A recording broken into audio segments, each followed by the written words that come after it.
Buon pomeriggio a tutti. Bonjour à tous. Tout d'abord, je voudrais remercier tous les présents qui sont ici, les invités, les orateurs que dans pas longtemps je vais présenter, toutes les personnes qui sont dans cette salle. Je voudrais remercier le meeting parce qu'il a choisi de conclure, de passer ce moment final avec une rencontre consacrée à raconter ce qui est en train de se passer en Syrie. Une rencontre du titre Hôpitaux ouverts, témoignages de la Syrie. Cette rencontre, à travers des témoins directs, cette rencontre veut faire connaître, faire écouter ce qu'elle est l'une des plus grandes émergences humanitaires dans le monde, peut-être la plus grande dans l'histoire après la Deuxième Guerre mondiale. En particulier avec un projet qui s'appelle Hôpitaux ouverts. Je voudrais commencer avec une vidéo de 2 minutes qui nous aide à entrer dans le contexte. Donc, je vais prier la régie d'envoyer la vidéo.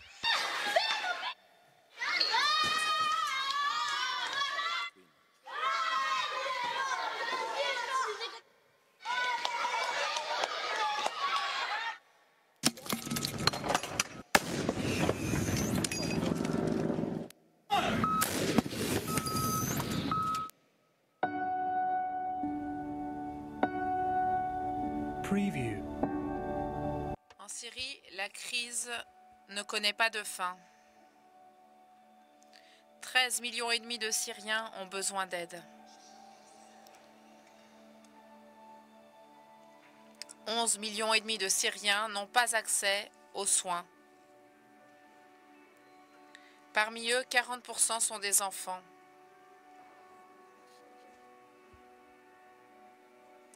« 7 millions de Syriens ont quitté leur domicile.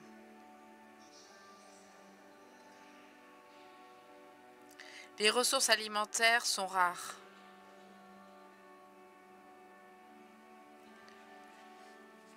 La réduction de l'espérance de vie, la baisse de l'espérance de vie est de 15 ans pour les hommes et de 10 pour les femmes. 58% des hôpitaux publics sont fermés ou fonctionnent de façon partielle. Hôpitaux ouverts en Syrie. Une réponse concrète à l'urgence sanitaire en Syrie. Aide-nous à agrandir les 3 hôpitaux catholiques d'Alep et de Damas.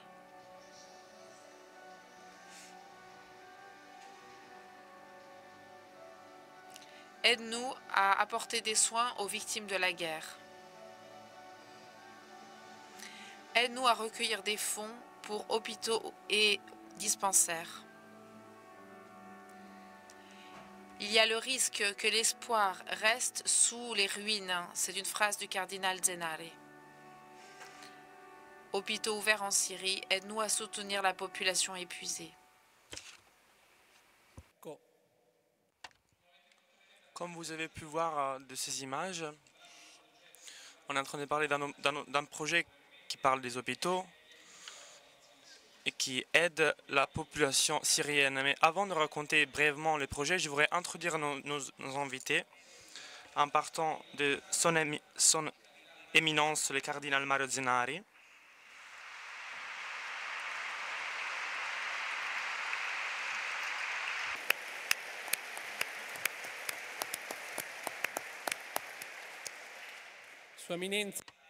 Son éminence est nonce apostolique, donc représentant du pape en Syrie de la fin de 2008. Il a une grande expérience diplomatique. Comme il dit, il est un nonce de guerre parce qu'il a vécu beaucoup de contextes difficiles. La guerre civile en Côte d'Ivoire, la guerre civile en Sri Lanka. Il est plein de situations difficiles. Et en 2006, le pape François l'a nommé cardinal. Cela pour donner une signification à la présence de l'Église en Syrie. Il est un vrai témoin de ce qui se passe en Syrie, étant là-bas même avant de la guerre. Et après, on va écouter ces mots. Ensuite, on a Lucia Goracci.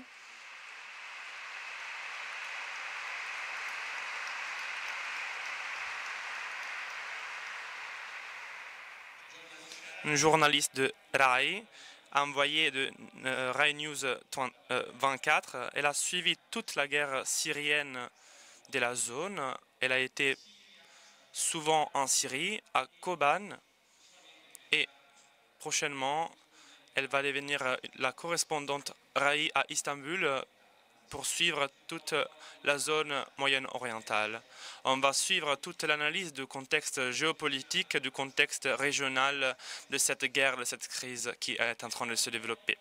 Et ensuite, Joseph Fares,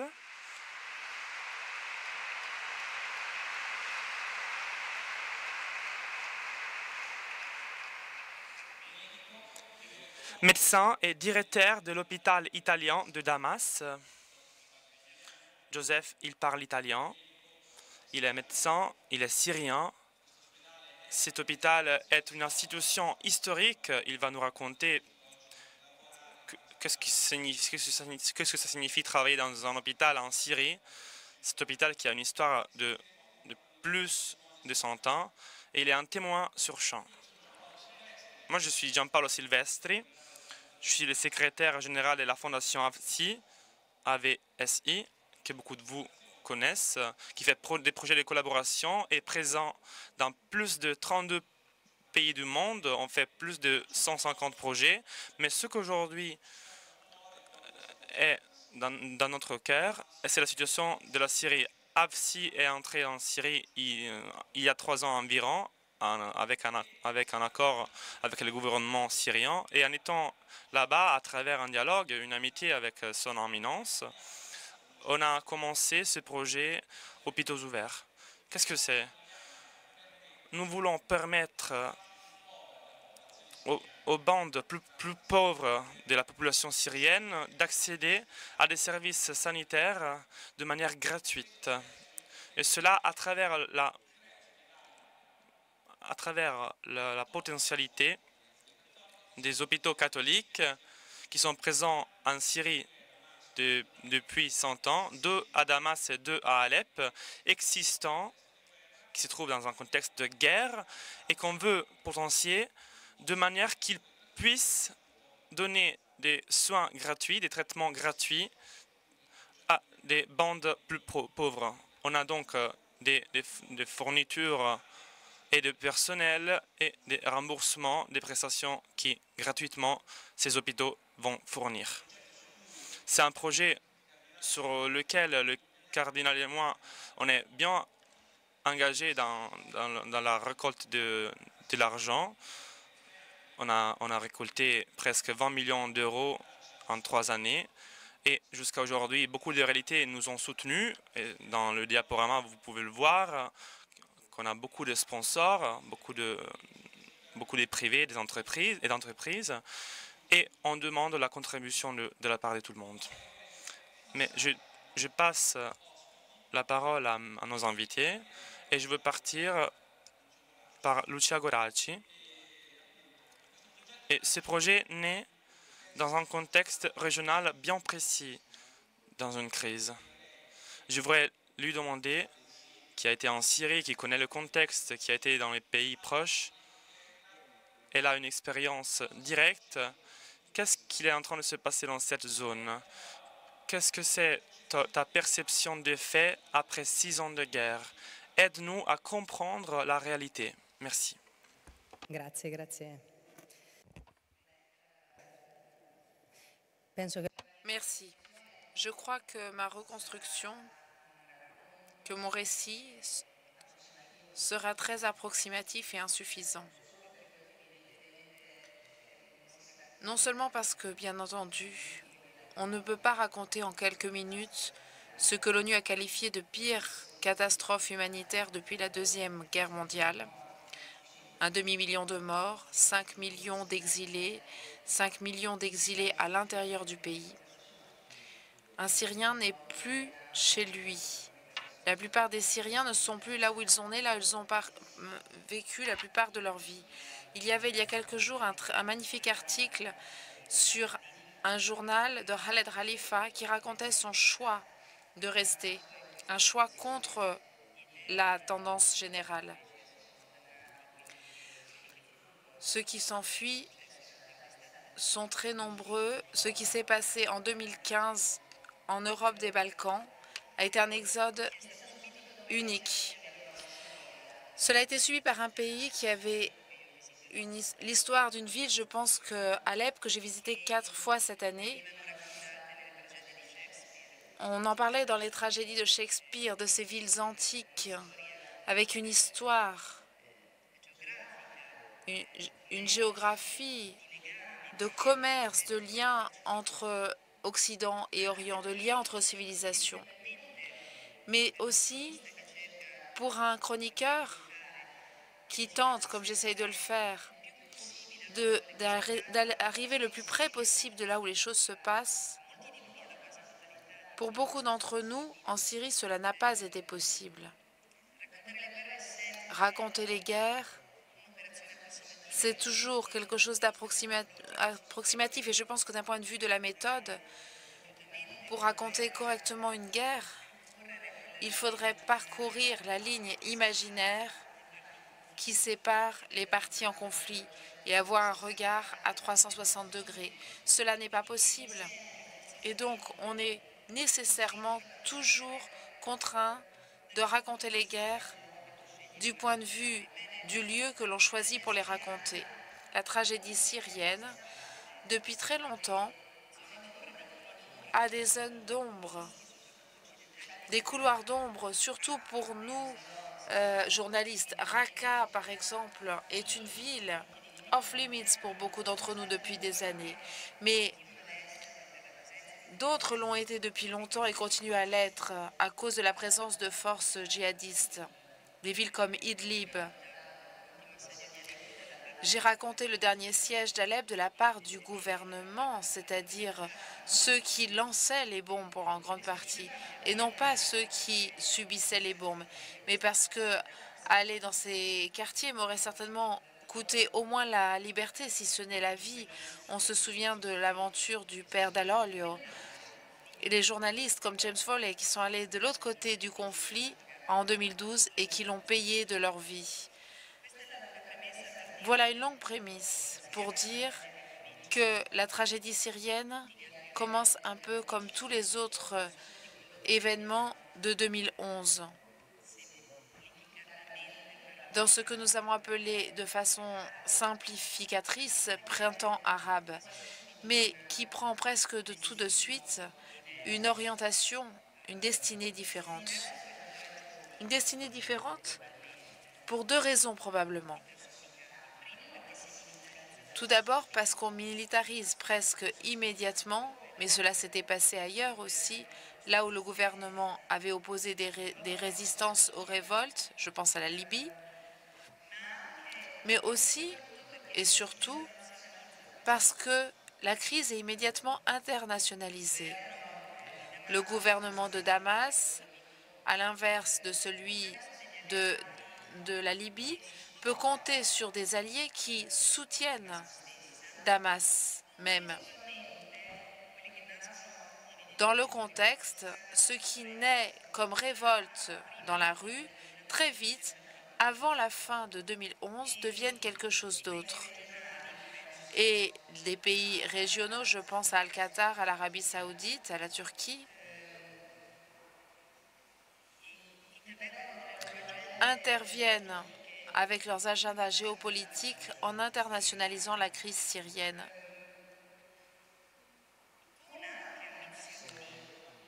Avec notamment des ambitions, je pense en particulier aux États-Unis, où l'idée d'Obama de rester écarté de la Syrie dans un premier temps s'oppose à celle de Hillary Clinton, qui, elle, est pour l'interventionnisme et veut envoyer des chars en Syrie. Donc la Syrie est devenue tout de suite ce que j'appelle dans mes reportages une zone de guerre. Il y a une armée libre syrienne il y a des villes qui sont prises et administrées par la rébellion. Mais en 2012 déjà,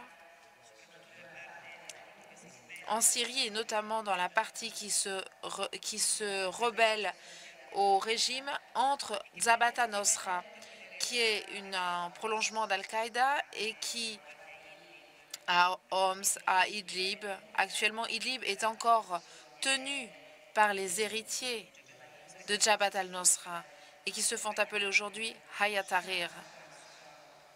À Charm également, ces forces sont présentes. Ponctuellement, la réponse du gouvernement est très violente, très dure. Il s'appuie sur l'aviation, nous l'avons vu. Certaines reconstitutions d'experts qui sont très intéressantes disent que le président Bachar al-Assad, la personne qui cette année-là, en 2011, alors qu'en janvier tombait Ben Ali en Tunisie ou Moubarak en Égypte, a donné une interview au Wall Street Journal en disant « Ici, cela ne se produira pas dans ce pays ». Et pourtant, c'est ce qui s'est fait. Et c'est peut-être l'épilogue le plus tragique de ce mouvement de 2011. Bref, lui aussi a contribué à donner une orientation à Al-Qaïda, à la révolution, en favorisant de nombreux djihadistes. Bien entendu, je ne peux pas raconter toute la guerre, donc je vais faire quelques points. En août 2013, nous sommes à un fil de l'intervention franco-américaine pour l'utilisation dans les banlieues de Damas, dont la population civile fait les frais, d'armes chimiques qui étaient la ligne rouge qu'Obama avait posée. Mais cette intervention n'a pas lieu. Le gouvernement résiste, soutenu par les forces iraniennes, le Hezbollah, ainsi que l'ONU, où beaucoup de résolutions de condamnation sont bloquées par le veto de la Russie. La chute facile du président Assad, qui avait été pronostiquée par un grand nombre, je pense à la Turquie d'Erdogan, mais je pense aussi à la visite rendue dans les premiers mois de la révélation par les ambassadeurs américains et français, n'a pas lieu. Mais en même temps, il y a des parties du pays, comme par exemple Idlib, qui sont prises par Al-Qaïda. Je me souviens que je me trouvais parmi les Kurdes syriens et je me souviens de la chute de Idlib dans les mains d'Al-Qaïda, qui a fait sensation. À la fin de cette année, en septembre de cette année-là, il y a une intervention directe des Russes aux côtés du gouvernement. Et c'est bien entendu le moment où tout change. En même temps, la zone kurde, la partie kurde s'ouvre. Kobané résiste à l'État islamique au début de cette année-là. Un nouveau front apparaît, le front Yapagé, c'est-à-dire les forces kurdes qui font de cette résistance une contre-attaque qui les a conduits aujourd'hui aux portes de Raqqa. L'État islamique arrive et englobe tout le reste, y compris Jabhat al-Nusra qui au départ était son allié. Venons-en à aujourd'hui. Le siège d'Alep, la reconquête de la part du gouvernement. Je disais que j'ai été à Alep 4 fois, ne serait-ce que l'année dernière, et j'ai pu voir tout l'épilogue de cette bataille. Une Syrie qui reste, un gouvernement qui reste, mais à un prix terriblement lourd. Le pays est divisé. Le gouvernement reste dans ce qui sont les villes principales. On parle de Syrie utile, c'est-à-dire Latakia, Homs, Damas, même s'il y subsiste un front de rébellion très important dans les banlieues. Mais c'est un pays qui doit reconstruire sur les ruines. Il y a 2 jours, j'écoutais à Genève Yannick Lann, le Special Advisor, le conseiller spécial du représentant spécial des Nations Unies pour la Syrie, Staffan de Mistura, qui racontait les difficultés énormes pour l'ONU d'apporter des aides en Syrie. Il parlait de 11 villes assiégées, de millions de personnes qui n'ont pas d'aide depuis des mois, 8 villes assiégées par le gouvernement, 3 par les rebelles, en particulier Al-Qaïda. À Deir ez-Zor, on trouve encore l'État islamique. La population civile en fait les frais. Je vois que le temps que l'on m'a accordé se termine. Alors je voudrais laisser la parole en disant ce que disait son éminence il y a quelque temps. Dans une entrée par l'armée syrienne à Alep, j'ai vu ce qui est la représentation plastique en quelque sorte de ce conflit cruel. La cour de l'hôpital avait des murs bombardés par l'aviation du gouvernement d'Assad et en même temps, l'hôpital lui-même, où les marques de Jabhat al-Nusra étaient présents par leurs tags, leurs peintures murales sur l'hôpital, conservait encore une grande partie des aides. Il y avait des cartons de Save the Children et de MSF qui n'avaient probablement pas été distribués à la population, mais avaient été conservés par les groupes armés avant tout pour leurs hommes. Voilà, en Syrie, il est vraiment difficile de trouver des innocents, surtout 6 ans après un conflit aussi cruel. La population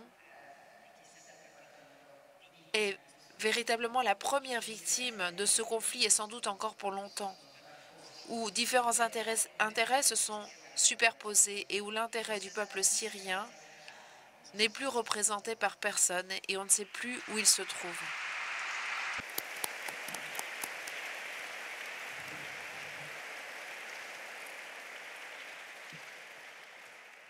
Ecco, Voilà justement, les innocents, pardon. Docteur Fares, vous que chaque jour vous avez à quoi faire avec les victimes innocentes de ces conflits, commencez aujourd'hui de travailler aujourd'hui dans un hôpital de Damas. Quels sont les besoins que vous rencontrez? Quels sont les défis que votre hôpital doit rencontrer et vos collaborateurs doivent rencontrer? Bonjour. Je commence en m'excusant de mon italien, mais je tiens beaucoup à parler italien ici en Italie parce que ça me fait du bien.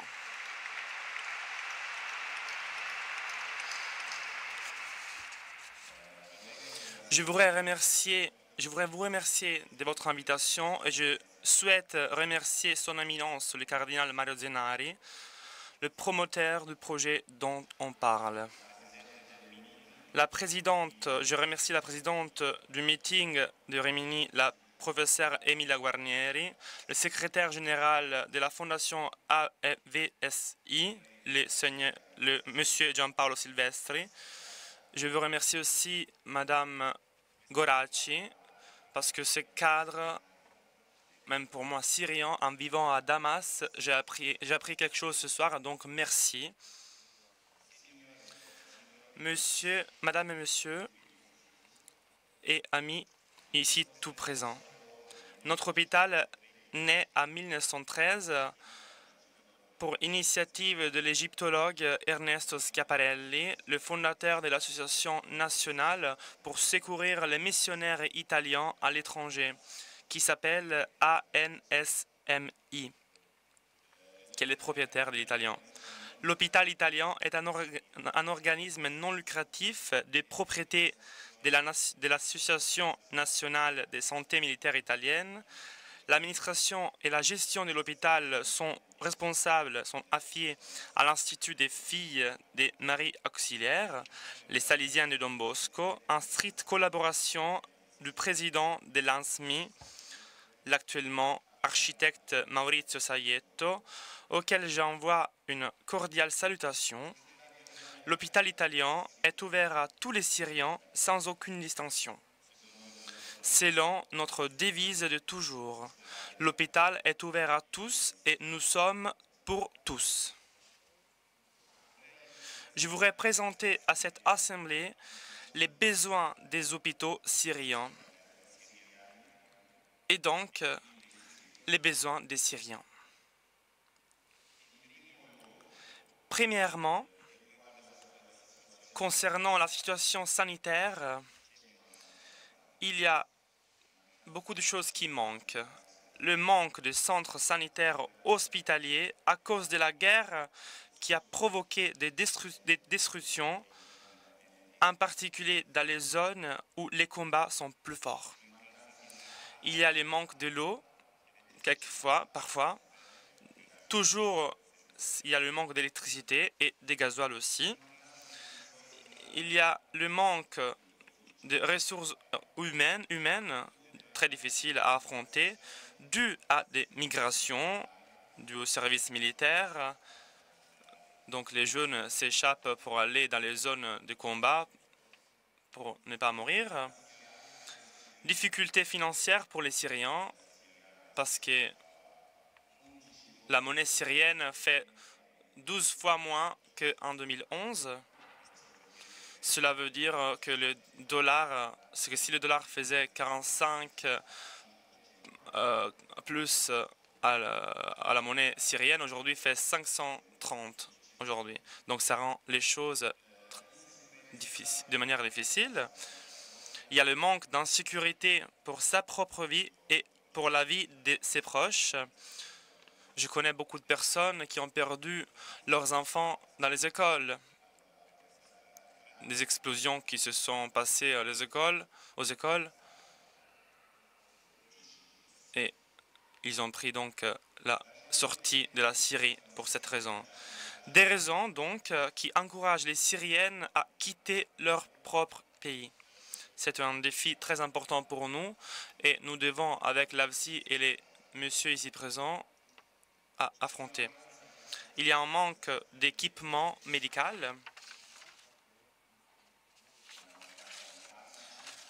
Par conséquent, un manque de médicaments, en particulier, je ne dis pas toujours, mais ceux qui sont, disons, de vie, donc les médicaments vitaux. Il y a un manque presque total des possibilités de réparation et manutention des équipements sanitaires et il n'y a plus d'ingénieurs pour suivre et faire cette manutention et restructuration et tout est vraiment très cher. La presque impossibilité donc d'une restructuration efficace des structures hospitalières dont on fait partie. Actuellement, l'élevé coût des traitements des maladies a mis en difficulté économique l'hôpital et les malades, ainsi que toute la population syrienne qui ne peut pas affronter les traitements des pathologies habituelles et surtout de celles causées par la guerre. L'estime des morts est d'environ 500 000. Sans doute, je dirais même plus. Plus grande dans la réalité et l'estimation des blessés de guerre serait de 2 à 3 fois plus supérieure au nombre de morts. On parle de 1 500 000 de blessés de guerre. Un très grand poids ont les sanctions qui touchent très gravement même l'importation de tout genre sanitaire, à partir des médicaments aux équipements. Théoriquement, il n'y a pas d'embargo pour la santé, mais en pratique, ce n'est pas comme ça. C'est vraiment très difficile de faire arriver du matériel parce que l'on ne peut pas envoyer de l'argent de la Syrie. Nous ne pouvons pas recevoir de l'argent. Et c'est interdit de faire arriver le matériel en Syrie. Donc, ils vont au Liban, à Dubaï. Ils prennent plus de temps que d'habitude et ils coûtent plus cher. Par conséquent, on doit faire quelque chose contre l'embargo. Celle-là est une liste brève, mais en réalité, elle devrait être plus longue. la situation en Syrie, elle est celle-là. Deuxièmement, je voudrais parler de ces projets. Je passe donc à parler à l'importance de ce projet qui a pour but d'aider les pauvres et les personnes qui ont besoin, qui actuellement sont la plupart de la population syrienne, en leur offrant la possibilité des services sanitaires de bonne qualité, avec un suivi gratuit pour eux, mais payé par le projet. D'une autre manière, on essaye de rendre effectivement gratuits tous les services des hôpitaux publics qui théoriquement devraient les fournir à tout Syrien, mais ce n'est pas comme ça. Même pour les hôpitaux privés qui sont en accord avec ces hôpitaux, avec le projet, avec un professionnalisme et disponibilité meilleure. C'est d'ici qu'on nomme le projet les hôpitaux ouverts. Ils viennent dans les hôpitaux pour être traités gratuitement. Le projet veut soutenir les hôpitaux catholiques, ils ne sont pas nombreux en Syrie, pour qu'ils puissent démontrer leur rôle positif et patriotique afin de résoudre la misère des Syriens. Ceci, c'est un point très important pour nous tous. Pour l'image des sœurs, l'image de l'Église est vraiment très important. Soutenir ces hôpitaux à aller de l'avant pour servir les patients et augmenter l'occupation du nombre de lits, actuellement très basse, étant donné l'indigence des malades. Nous sommes à 50% maintenant et j'espère d'arriver à 100% de nos possibilités.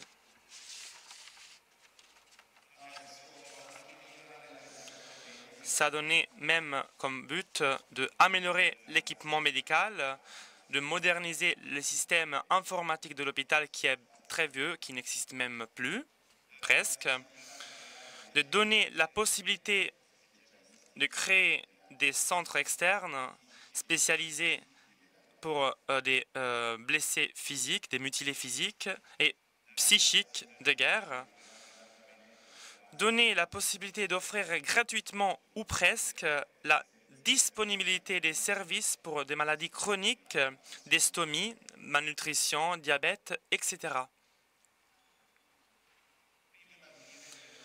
Avant de conclure mon intervention, je voudrais répéter les paroles de son éminence, le cardinal Zenari, pendant la première rencontre de la mise en place de ce projet à l'annonciature de Damas. Nous faisons ces projets en réponse à l'appel du pape François à l'occasion de l'année de la miséricorde pour donner témoignage et faire épreuve de responsabilité envers Dieu et envers nos frères syriens. Ces paroles ont été le déclencheur pour débuter, pour commencer ce projet. Par conséquent, je dis merci à chaque personne qui nous a aidés et qui nous aidera pour ce projet, pour la réalisation de ce projet. Merci à l'Assemblée qui est ici présente. Merci à chaque personne qui aide à diminuer la douleur et la souffrance de mes concitoyens syriens. Que ce soit avec le soutien matériel ou psychique ou moral, ou que ce soit seulement avec un sourire plein d'humanité. Vous serez les bienvenus en Syrie et dans notre hôpital pour voir la réalité et les conditions difficiles de notre vie quotidienne et de notre travail. Merci beaucoup et bonne journée.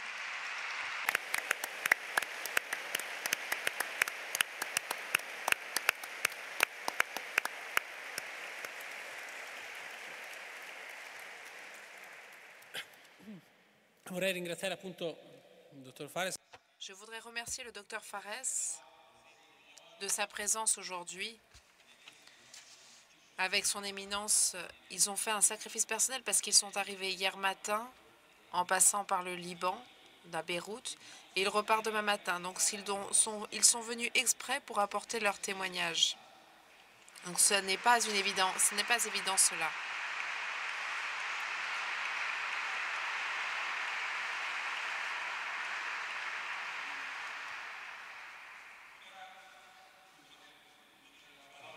Je souhaiterais laisser la parole au cardinal Zenare. Je le remercie de manière toute particulière parce que nous avons beaucoup travaillé ensemble pour ce projet. Il se donne avec une énergie incroyable. Il ne mesure pas sa peine. C'est un projet qui a reçu aussi les encouragements du pape François lui-même.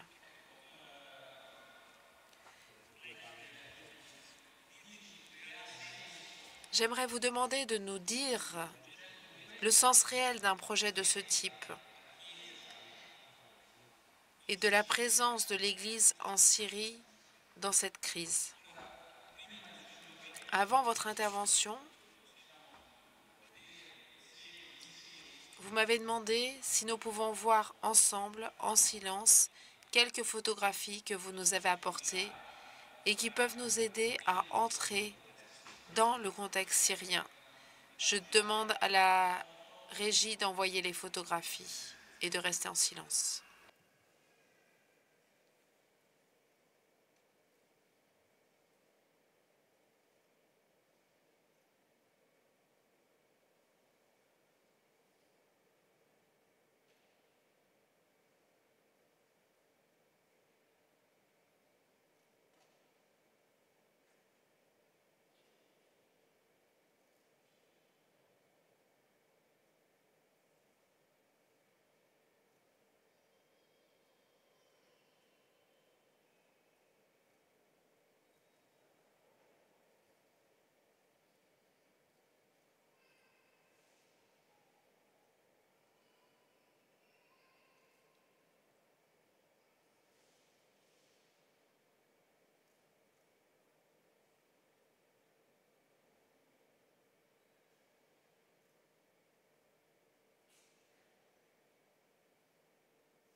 Buon pomeriggio.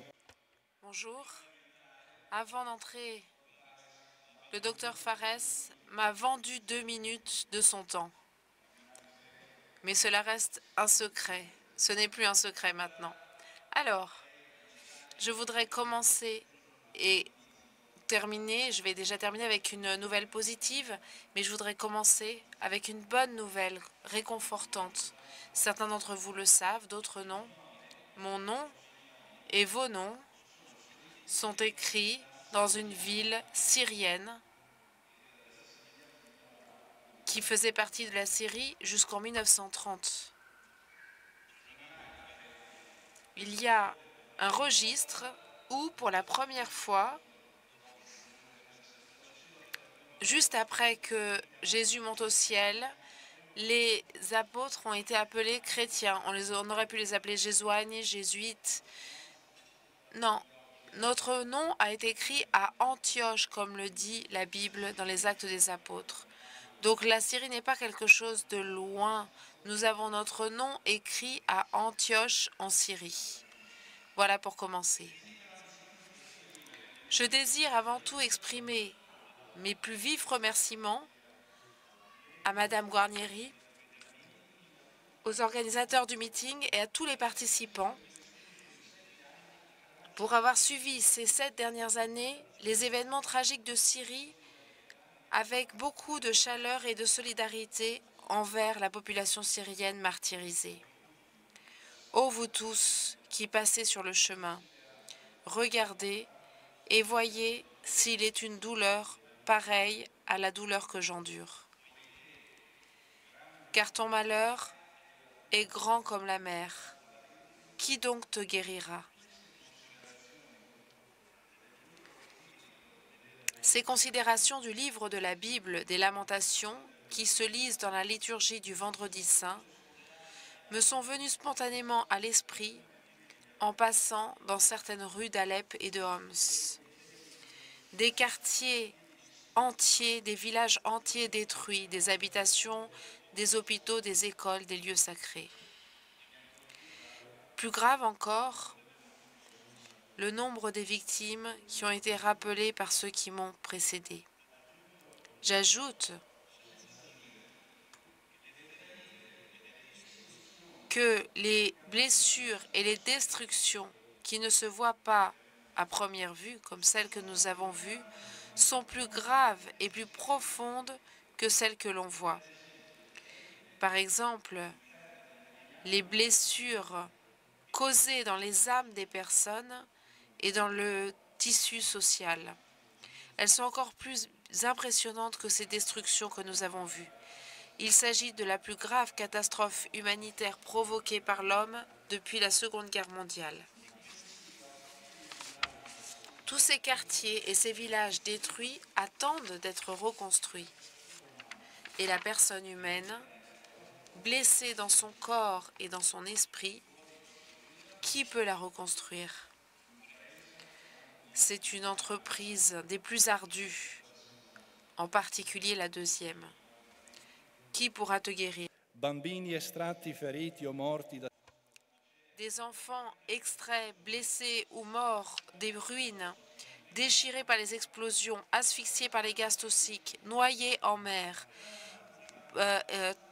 mutilés, traumatisés, abusés sexuellement, enrôlés. Un véritable massacre des innocents.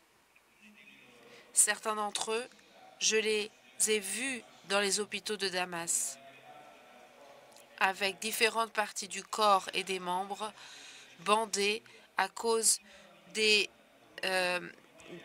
ce qu'ils ont reçu, des blessures reçues. Une enfant, Laurine, de 9 ans, se demandait, le samedi saint de 2014, « Pourquoi, Seigneur, tout cela m'est-il arrivé? Pourquoi m'est-ce arrivé ?» La veille, il avait fallu l'amputer des 2 jambes. Chaque fois que j'entre dans la basilique de Saint-Pierre au Vatican, je reste longtemps pour prier et méditer devant le chef-d'œuvre de Michel-Ange, la Pietà. La Vierge qui tient sur ses genoux son fils Jésus mort. Dans cette Pietà, je vois représenter toutes ces mamans qui pleurent leurs enfants morts ou blessés, ainsi que la douleur de ces mamans à qui il n'est pas donné de les pleurer, parce qu'elles ne connaissent pas leur sort. Je vois presque comme transfigurée la Syrie qui tient dans ses bras tous ses enfants morts et blessés. Regardez et voyez s'il est une douleur pareille à la douleur que j'endure. La Syrie, touchée par tout type d'armes, par la faim, les armes chimiques, avec comme une succursale de l'enfer. À Alep, Homs, Daraya, Yarmouk, Douma, Raqqa, Dazor sont des lieux de détention, etc. Des démons déchaînés qui commettent toutes sortes de crimes dans l'impunité la plus absolue, en raison de ce manque de volonté de la part des plus hautes instances institutionnelles qui refusent d'appeler ces diables par leur nom et leur prénom et les conduire devant un tribunal pour rendre compte des atrocités commises Madame Carla Del Ponte, vous le savez, membre de la commission indépendante de l'ONU en Syrie, a rendu il y a quelques semaines sa démission en disant « Vous me croyez, des crimes horribles comme ceux commis en Syrie, je n'en ai vu ni au Rwanda, ni dans l'ex-Yougoslavie. Je n'ai jamais vu un conflit aussi violent, avec tant d'enfants morts, torturés, décapités. Les enfants sont les premières victimes de ce conflit. » Dans l'un de ses chaleureux appels, il y a un an, le pape François disait « Il est inacceptable que tant de personnes innocentes, y compris tant d'enfants, payent le prix du conflit, le prix de la fermeture du cœur et du manque de volonté de paix des puissants. » Syrie, lieu aussi de miséricorde et de compassion à 360 degrés, à commencer par la nourriture donnée aux affamés, la boisson donnée aux assoiffés et aux morts enterrés. Un pays où se déroule l'une des plus vastes opérations humanitaires actuellement en cours dans le monde. Sur le même terrain de la compassion se trouvent à travailler ensemble des croyants de toute confession qui invoquent le Dieu omnipuissant, tout-puissant et miséricordieux, ou des personnes poussées tout simplement par des sentiments profonds de compassion humaine. Organisation humanitaire. Plusieurs centaines d'opérateurs humanitaires, parmi lesquels un certain nombre d'employés du secteur sanitaire, qui sont au nombre d'environ 700, ont perdu la vie en secourant les nécessiteux. Un certain nombre d'entre eux étaient des bénévoles. Car ton malheur est grand comme la mer, qui donc te guérira? Je demande maintenant au docteur Fares de mettre en prose ce qu'il a dit avec tant de professionnalisme. Je vais le répéter en 3 paragraphes. Qui pourra te guérir, Syrie, quand d'après l'OMS, plus de la moitié des hôpitaux publics et des centres de première assistance sanitaire sont fermés parce qu'ils sont détruits ou seulement partiellement praticables. Qui te guérira quand les personnes qui meurent par manque de médicaments sont bien plus nombreuses que celles qui meurent sous les bombes? Qui pourra te guérir quand il y a une grave pénurie de médicaments, de matériel et d'équipements sanitaires? Qui pourra te guérir, Syrie, quand la production domestique de produits pharmaceutiques a été abaissée des 2/3 et la couverture des vaccinations est descendue de la moitié? Qui pourra te guérir, Syrie, quand environ les 2/3 des acteurs sanitaires ont quitté le pays, avec un impact dévastateur sur le système sanitaire? Qui pourra te guérir, Syrie, quand une étude menée en 2016 par l'OMS sur les hôpitaux en Syrie a mis en lumière le manque de personnel sanitaire qualifié et l'effondrement du système sanitaire informatique? Qui pourra te guérir quand, toujours d'après l'OMS, plus de 11 millions de personnes ont besoin d'assistance sanitaire et des millions d'entre eux ont uniquement un accès limité, ne serait-ce qu'à l'assistance sanitaire la plus rudimentaire? Qui pourra te guérir lorsque des patients de maladies chroniques telles que le cancer ou le diabète ne peuvent jouir que de manière limitée de traitements vitaux et quand environ 5 millions souffrent à différents stades d'handicap mental? Qui pourra te guérir? Comme le malheureux de la parabole évangélique du bon samaritain, la Syrie, dépouillée, pillée, est abandonnée par les larrons à demi morte sur le bord de la rue, avec la circonstance aggravante que même l'auberge dans laquelle elle doit être abritée a été dévastée par ses assaillants eux-mêmes.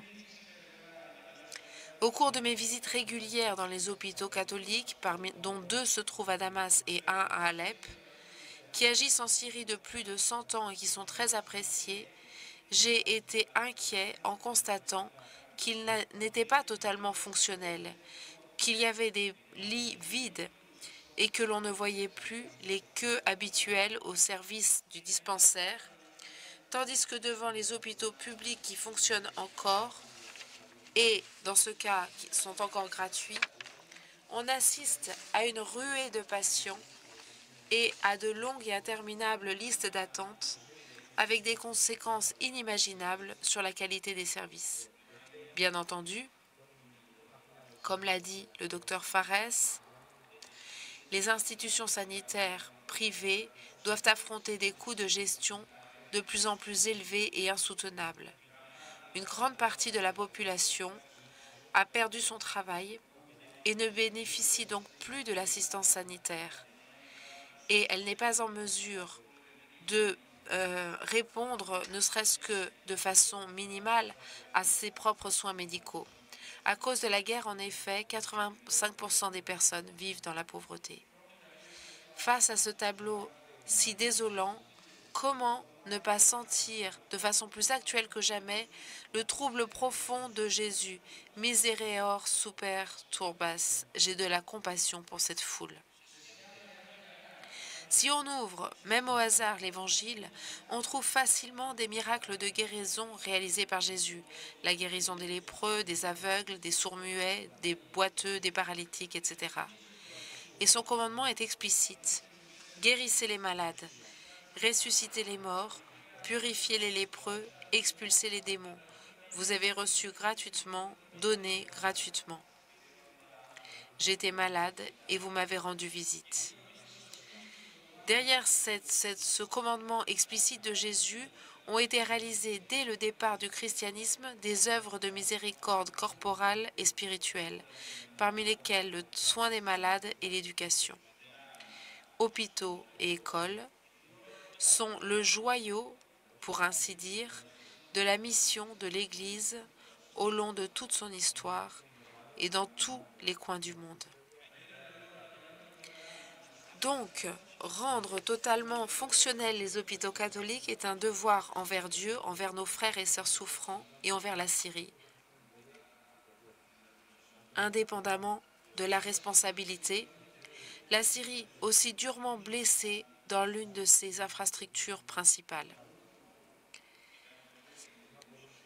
De plus, c'est un devoir de reconnaissance envers nos frères et sœurs, qui parfois, sous forme pionnière et sous mille difficultés, ont installé ces institutions sanitaires en Syrie aussi appréciées. Parfois, on peut s'émouvoir en liant l'histoire des origines de certains de ces hôpitaux. Dans ce sens, nous ne sommes pas vraiment alignés sur le thème du meeting. Ce que tu as hérité de tes pères, reconquiers-le pour le posséder. Donnez-leur vous-même à manger. Mais que faire face à tout ce monde? Ici, nous n'avons que 5 pains et 2 poissons, disent les apôtres à Jésus. Parfois, je suis émue lorsque je donne la confirmation en tant qu'évêque. Il y en avait une quarantaine, des jeunes très sympathiques, des jeunes garçons, des jeunes filles, de contexte très sain, des familles bonnes. Certainement pas des contextes à la Hollywood, mais lorsqu'on rentre à la maison, je trouve dans mes poches des enveloppes d'offrandes pour la Syrie martyrisée. Alors, 5 euros, 5 euros, 5 euros. À la moitié des comptes, je me dis qu'on n'avance pas beaucoup. Mais tout à coup, je me reproche. Mais Don Mario, tu ne sais pas que ces 5 euros, ils y ont mis tout leur cœur, toute leur âme. Ces jeunes garçons, ces jeunes filles. Et puis, Quelques jours après, des semaines après, quelques mois après, je me retrouve ces 5 € multipliés par 10, multipliés par 100, multipliés par 1000, multipliés par 100 000, par 10 000, pardon, par 100 000. Je saisis cette occasion pour remercier chaleureusement tous ceux, individus, institutions, qui ont été aussi généreux. Vous avez reçu gratuitement, donné gratuitement, a dit Jésus à ses apôtres. La Syrie est la patrie de 2 grands, célèbres frères saints, des médecins. Leurs noms sont, s'il y a des prêtres ici, qui est-ce? Ils figurent dans le canon romain. Ce sont les saints Côme et Damien, qui ont vécu à Chiro, qui se trouve à environ 50 km au nord d'Alep. Tous deux étaient des médecins qu'on appelait armargir, c'est-à-dire des médecins gratuits. Ils avaient fait le serment d'examiner et de soigner les patients gratuitement. Ce sont les patrons des médecins, Côme et Damien. Il y a une belle basilique du XVe siècle qui leur est dédiée. Un jour, l'un d'eux rentre à la maison avec des œufs. Son frère, un peu soupçonneux, lui demande « Qu'est-ce que c'est ?» Alors embarrassé, le frère répond « Une pauvre vieille à laquelle j'ai guéri le fils unique a voulu à tout prix me donner ses yeux. J'ai essayé de résister, mais je n'y suis pas arrivé. » Alors son frère lui dit « Quand je meurs, je ne veux pas être enterré avec toi. » Mais quelque temps après, les 2 frères subissent, au nord d'Alep, le martyre, ensemble. Et pendant que les fidèles préparent l'enterrement, quelqu'un se souvient qu'il avait dit qu'il ne voulait pas être enterré à côté de son frère. Que fait-on? Dans les parages, c'est une anecdote, n'est-ce pas? Une anecdote très jolie, très curieuse. Dans les parages, il y avait un chameau qui observait avec curiosité. À un moment donné, il ouvre la bouche et il dit « Enterrez-les donc ensemble. » Je crois, le docteur Ferres, qu'il a dit en araméen à cette époque, n'est-ce pas?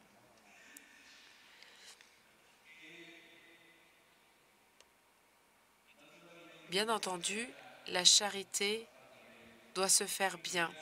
Je remercie à ce propos la Fondation AFSI, l'Association pour les volontaires pour le service international, pour l'assistance technique dans la réalisation du projet. Le projet Hôpitaux ouverts, ouverts aux malades pauvres sans distinction ethnique ou religieuse. Tout cela comporte une responsabilité envers le pape François, qui encourage cette initiative, et envers tous les donateurs qui la soutiennent généreusement. Il s'agit d'aider ces institutions catholiques afin qu'elles continuent à être, et soient toujours plus, signes de la compassion universelle du Christ. Misereor super turbas, j'ai compassion pour cette foule. Hôpitaux ouverts, cet adjectif important me fait penser qu'il peut y avoir des initiatives possibles et opportunes de différents hôpitaux, en Italie, en Europe, dans d'autres pays du monde, en partenariat avec les hôpitaux syriens qui risquent de s'effondrer.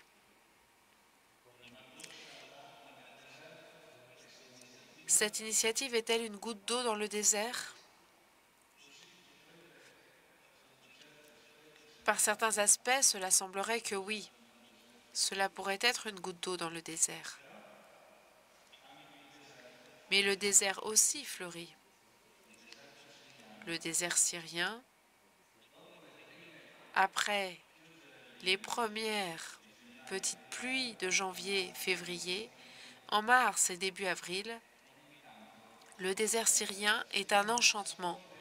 Il se couvre d'un manteau de vert tout fin, tout subtil. C'est merveilleux.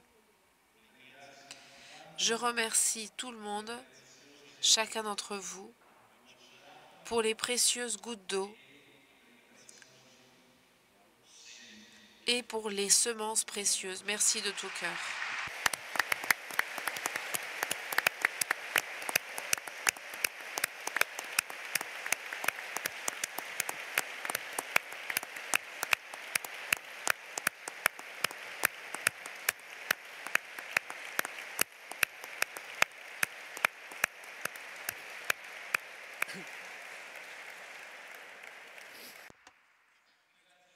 Merci vraiment son éminence pour votre éminence pour ces mots, parce que ça nous aide vraiment, pas seulement à comprendre ce qui se passe, mais d'une quelque manière, ça nous aide aussi à aller de l'avant. Il me semble qu'aujourd'hui, nous avons fait un petit pas de plus, sûrement dans la connaissance de ce qui est en train de se passer. Lucia Goracci disait avant qu'on a essayé à donner lumière à quelques coins d'ombre dans un tableau de type géopolitique.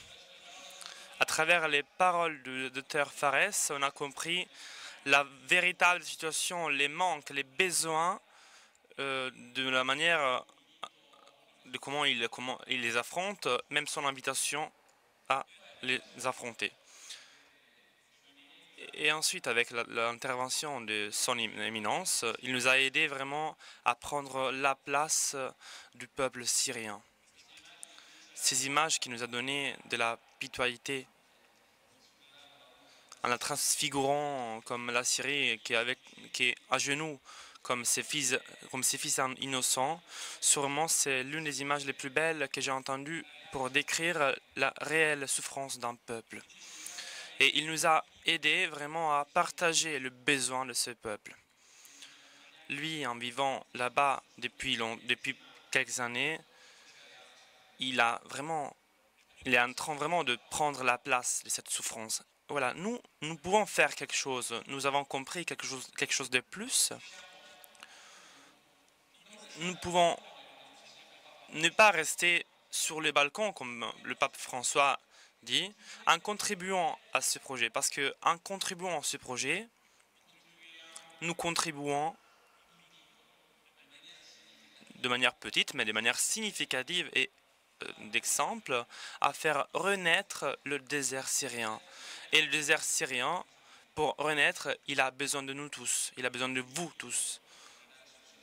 Je vous invite à aller dans le site de la AFSI, à notre stand, pour comprendre, et je vous invite à contribuer. Donc, merci à tous et merci aux invités. Mais laissez-moi finir parce que cela a été possible grâce au meeting. Ce petit pas a été possible grâce au meeting. Et donc, il faut aussi dire que le meeting, pour exister, a besoin de vous tous, a besoin de votre contribution à travers les donations, à travers les dons.